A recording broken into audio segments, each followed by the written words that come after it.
Hai semuanya, Assalamualaikum warahmatullahi wabarakatuh. Aku Adnan Prasetyo. Di video ini aku akan nunjukin ke kalian bagaimana cara bikin landscape vector design menggunakan aplikasi Inkscape.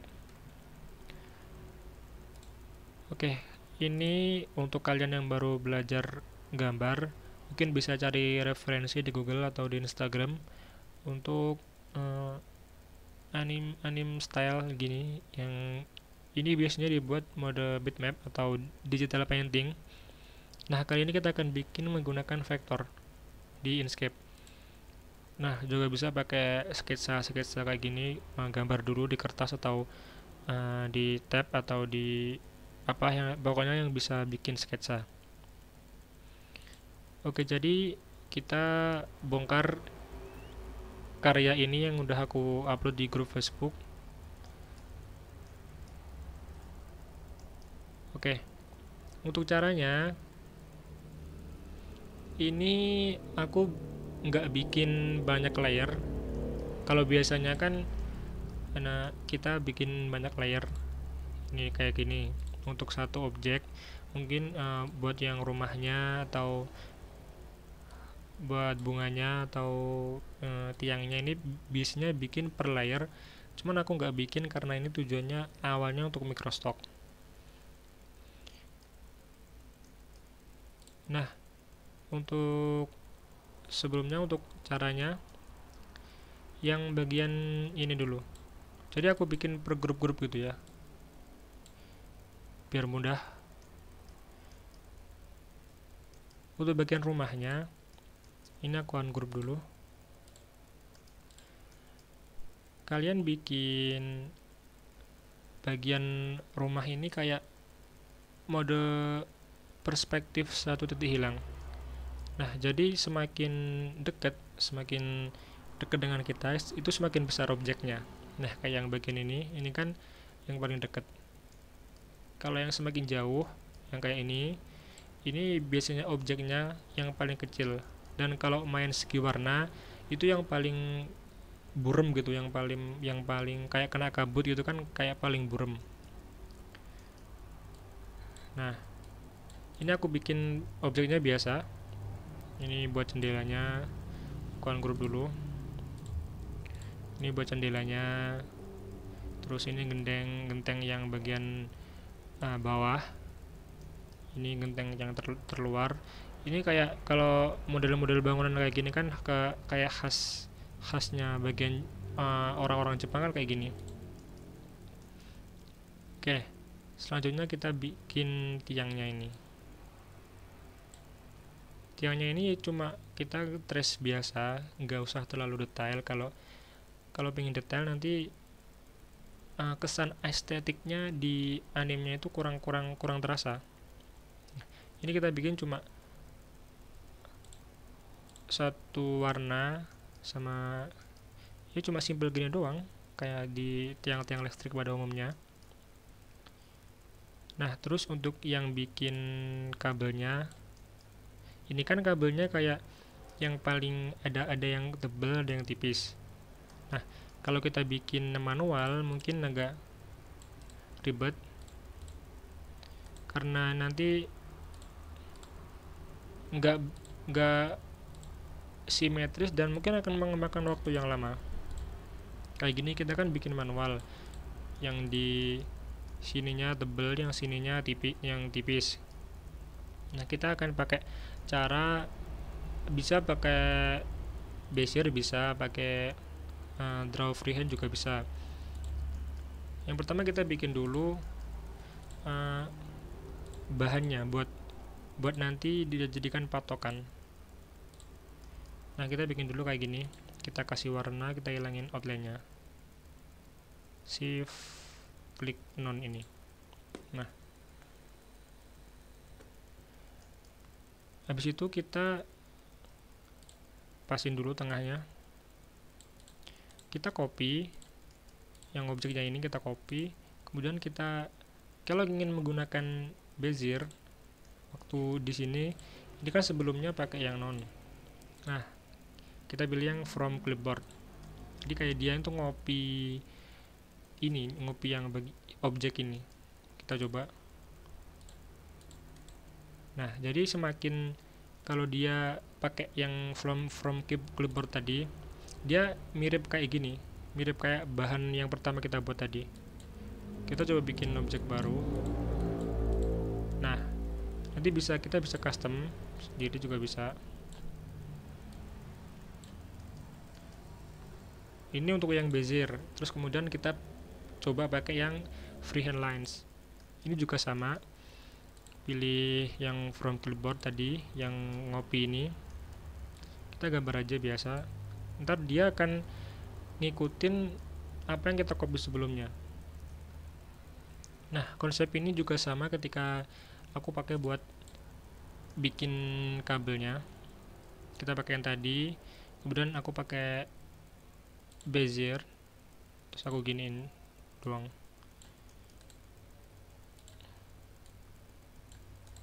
Nah, ini kan kayak kalau agak tipis tadi, kalau kita bikinnya yang pertama agak tipis, nanti biar bisa bikin kayak gini, bikin kabelnya itu.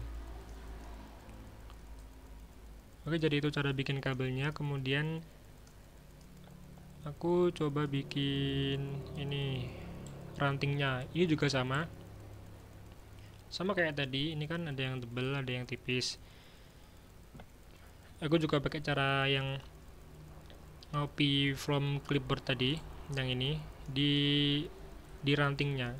Cuman aku ini pakai pen tab ya, biar kalau pakai mouse agak susah sih. Bisa, cuman agak ya ribet lah. Pakai freehand, aku giniin ranting. Aku smoothingnya biasanya pakai yang 15. Enggak 10 9 lah.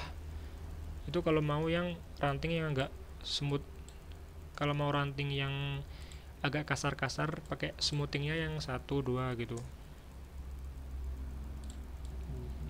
Nah, jadi agak kasar-kasar gitu. Kemudian yang ranting ini juga sama, aku copy dari yang ini. Kemudian kita bikin bunga sakuranya. Ini kenapa kok kayak kelihatan detail. Nah, ini rahasianya.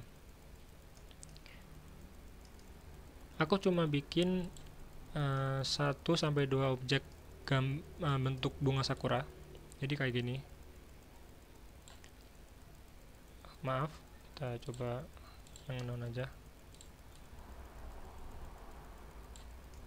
Aku bikin kayak gini, mungkin 3-4 bentuk lah. Yang beda-beda, yang ada yang 4, ada yang 2, ada yang 3, ada yang 4. Cuman terus aku kasih warna juga beda.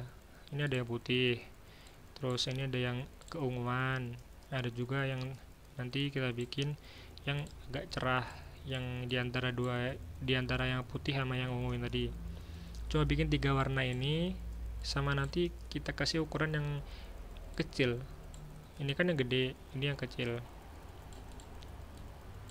Kita bayangin aja ini kayak bunga yang kecil yang baru tumbuh itu kan masih kecil. Nah, kita tinggal kopas-kopas rantingnya di sini.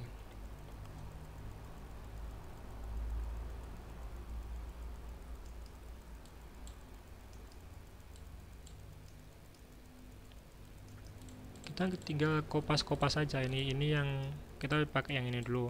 Kita copy, kita paste sampai penuh. Kemudian yang ini kita paste, Ctrl V aja, diulang-ulang nanti biar penuh. Terus yang ini juga. Nah, sama sekali yang kecil-kecil juga diikutin biar rame. Ntar kalau udah kelihatan penuh kayak satu tangkai itu kayak bergerombol, ntar tinggal di grup aja. Kalau bikin yang berjatuhan ini cuma kita kan tadi bikin 3 kelopak, 3-4 kelopak. Ini aku cuma bikin 1, ini doang 1, terus ini juga 1, ini 1. Cuman aku beda-bedain bentuk sama arahnya. Ini ada yang arahnya ke kanan, ada yang ke bawah, ada yang ke kiri. Nah, tinggal kayak bayangin aja kalau bunga jatuh dan ke foto itu kan kita nggak selalu arahnya sama.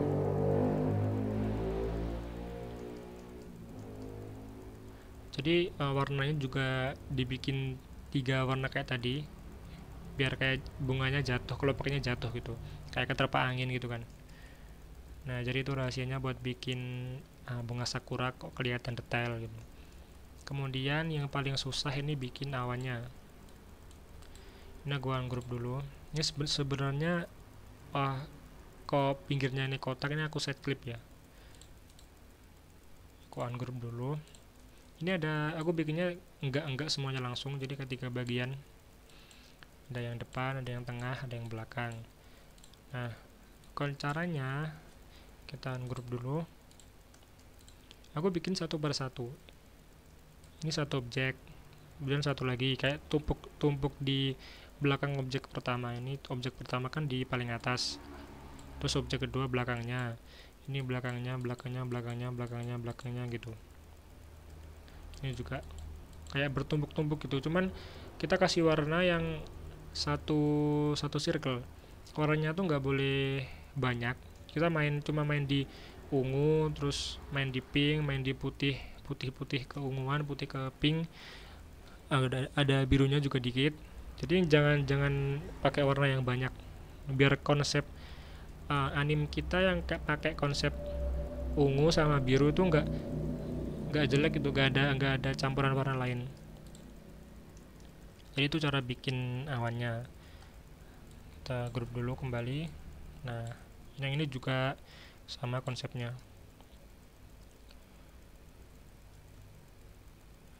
Nah, jadi itu tadi caranya. Waktu aku bikin posting di grup Inkscape kan banyak yang nanya, kok bang kok laptopnya kuat pak, padahal itu kan cukup detail. Ya karena aku main grup-grup gini. Kalau main grup-grup gini kan kayak dia tuh Inkscape-nya tuh nangkepnya kayak satu objek gitu, jadi nggak terlalu berat. Nah, beda cerita kalau aku waktu ini aku nyalain node-nya ini aku nyalain. Nah, kalau kita kan ini kelihatan banyak. Kalau kita pindah ini blok semua, ini pasti akan nge-lag.